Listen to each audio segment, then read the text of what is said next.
ചർച്ച പൂർത്തിയാക്കിയിട്ടുണ്ട്. തുടർ ചർച്ചകൾക്കായാണ് ഒമാനിലേക്ക് പോകുന്നത്. ഇത്തരം ഇടപാടുകളിൽ ചതിക്കെണികൾക്ക് സാധ്യതയുണ്ടെങ്കിലും നിമിഷപ്രിയയുടെ മോചനത്തിനായി ആവുന്നതെല്ലാം ചെയ്യാനാണ് തീരുമാനം. ഇതിനുവേണ്ടി ഞാൻ ഒരു മാസം മുമ്പ് ശ്രമിച്ചിരുന്നു. അപ്പോ മനസ്സിലാക്കിയത് ഈ നിമിഷപ്രിയയുടെ ഹസ്ബൻഡായിട്ട് സംസാരിച്ചിരുന്നു. അപ്പൊ ഈ കുടുംബാംഗങ്ങള് വഴങ്ങുന്നില്ല, പൈസ മാത്രമല്ല അവരുടെ പ്രശ്നം എന്നതായിരുന്നു. ദുബായിലുള്ള യമനി ബിസിനസ് മാൻ അവിടുത്തെ ഗോത്രവർഗക്കാരൻ ഷെയ്ഖുമായിട്ടൊക്കെ സംസാരിച്ചിട്ട് റെഡിയായെന്ന് അദ്ദേഹം പറഞ്ഞ അറിവാണ് എനിക്ക്. അദ്ദേഹം പറയുന്നതും ഞാൻ ഷൂട്ട് ചെയ്ത് വെച്ചിട്ടുണ്ട് പ്രൂഫ്. നാളെയോ മറ്റന്നാളോ ഒമാനിലേക്ക് പോവാൻ വേണ്ടി തയ്യാറെടുക്കുകയാണ്.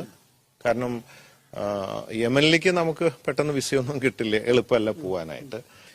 ഒമാനിൽ എത്തിച്ചു തരാം എന്നൊക്കെയാണ് ഈ വീഡിയോ സഹിതം എന്നോട് പറഞ്ഞിട്ടുള്ളത് സംസാരിക്കുമ്പോൾ. എന്തായാലും ബോച്ചെ ഫാൻസ് ചാരിറ്റബിൾ ട്രസ്റ്റിലൂടെ 1 കോടി നൽകാൻ തീരുമാനിച്ചു കഴിഞ്ഞു. നമ്മുടെ 14 ജില്ലകളിലും ഫാൻസ് കോർഡിനേറ്റേഴ്സുമായി സംസാരിച്ചു. അവരൊക്കെ ഇതിനു വേണ്ടി ഇറങ്ങി പ്രവർത്തിക്കാനും റെഡി ആയിട്ടുണ്ട്. ഇതിന് നിമിഷപ്രിയ ആക്ഷൻ കമ്മിറ്റിയോ സഹായ കമ്മിറ്റിയോ മറ്റോ ഉണ്ട്. അതില്